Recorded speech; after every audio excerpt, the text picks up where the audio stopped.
Hi అండి. అందరికీ నమస్కారం. Welcome to my channel. ఈ వీడియోలో ఏపీ ప్రభుత్వ ఉద్యోగులకు మరియు పెన్షనర్లకు 18 నెలల డీఆర్ బకాయిల చెల్లింపులు ఎంత బేసిక్ వారికి ఎంత అమౌంట్ వస్తుందనేది పూర్తి వివరాలు వీడియోలో తెలుసుకుందాము. సో, వీడియోనైతే ఎక్కడే గానీ స్కిప్ చేయకుండా ఎండ్ వరకు చూసేయండి. అప్పుడే ఇన్ఫర్మేషన్ పూర్తిగా అర్థమవుతుంది. అలాగే వీడియో చూస్తున్న ప్రతి ఒక్కరు వీడియోకైతే లైక్ చేయండి ఫ్రెండ్స్. ఈ వీడియోని తోటి ఉద్యోగ పెన్షనర్ మిత్రులతో అయితే షేర్ చేయండి. కొత్తగా మన ఛానల్ చూస్తున్నవారు ఇంకా ఎవరైనా సబ్స్క్రైబ్ చేసుకున్నట్లయితే వెంటనే మన ఛానల్ అయితే సబ్స్క్రైబ్ చేసుకోండి. దీని ద్వారా నేను చేసే లేటెస్ట్ వీడియోస్ అన్నీ మీ వరకు రీచ్ అవుతాయి. ఇక ఆలస్యం చేయకుండా వివరాల్లోకైతే వెళ్ళిపోదాము. ఫ్రెండ్స్, ఇక విషయానికి వచ్చినట్లయితే ఆంధ్రప్రదేశ్ ఉద్యోగులు మరియు పెన్షనర్లకు డీఏ బకాయిల చెల్లింపు పూర్తి వివరాలనైతే తెలుసుకుందాము. ఆంధ్రప్రదేశ్ రాష్ట్ర ప్రభుత్వ ఉద్యోగులు మరియు పెన్షనర్లకు ఊరట కల్పిస్తూ జనవరి 1, 2022 నుంచి వర్తించేలాగా 2.73% కరువు భత్యం డిఆర్ఎస్ అలవెన్స్ మంజూరు చేస్తూ గతంలో రాష్ట్ర ప్రభుత్వం ఉత్తర్వులు జారీ చేసిన సంగతి మనందరికీ తెలిసిందే. ఈ పెంపుకు సంబంధించిన ఆర్థిక ప్రయోజనాలు, బకాయిల చెల్లింపు విధానం గురించి అయితే ఇక్కడ మనం తెలుసుకుందాము. ప్రభుత్వ ఉత్తర్వుల సారాంశం ప్రకారంగా మంజూరైన డిఏ రేటు 2.73%. వర్తించే తేదీ జనవరి 1, 2022 నుంచి నగదు చెల్లింపు ప్రారంభం. మంజూరైన 2.73% డిఏను జూలై 1, 2023 నుంచి అమల్లోకి తెచ్చారు. దీని ప్రకారంగా పెరిగిన డిఏను ఆగస్టు 1, 2023 అందుకోనున్నటువంటి వేతనం లేదా పెన్షన్తో కలిపి ఉద్యోగులు, పెన్షనర్ల ఖాతాలలో జమ చేయడం జరిగింది. డిఏ బకాయిల చెల్లింపు విధానం.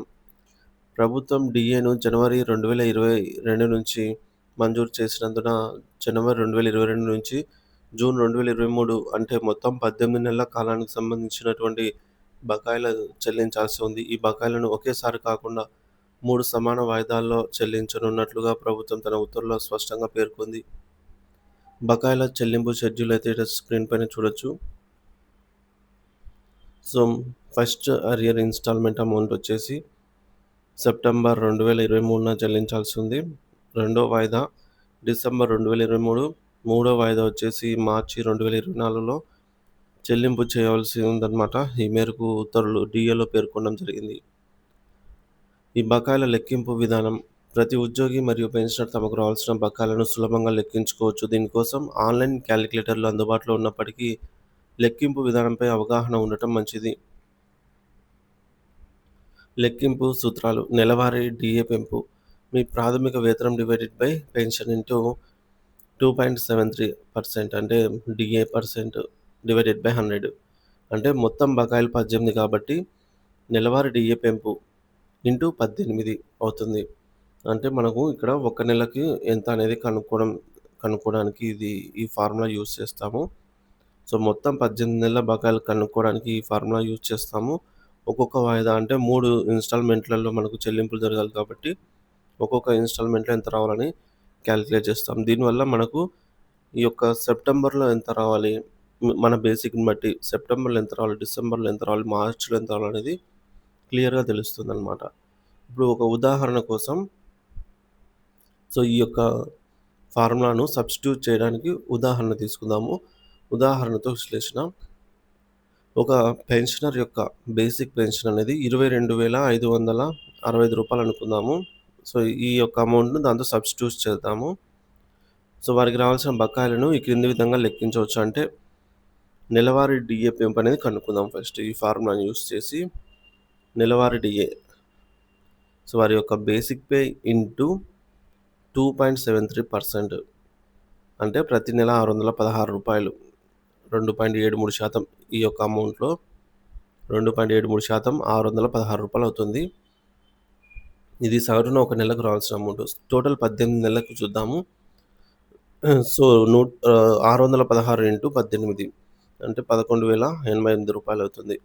సో, ఆ పెన్షనర్‌కి రావాల్సినటువంటి డీఏ బకాయి మొత్తం అమౌంట్ రూ. 11,088. దీన్ని 3 వాయిదాల్లో కాబట్టి డివైడెడ్ బై 3 చేద్దాము. సో, ఈ మొత్తానికి డివైడెడ్ బై 3 చేస్తే మనకొచ్చిన అమౌంట్ రూ. 3,696 అవుతుంది. ప్రతి వాయిదాలో అంటే సెప్టెంబర్‌లో రూ. 3,696, అలాగే డిసెంబర్‌లో, మార్చ్‌లో అయితే ఈ అమౌంట్ సేమ్ అమౌంట్ అయితే చెల్లింపు చేయాల్సి ఉంది.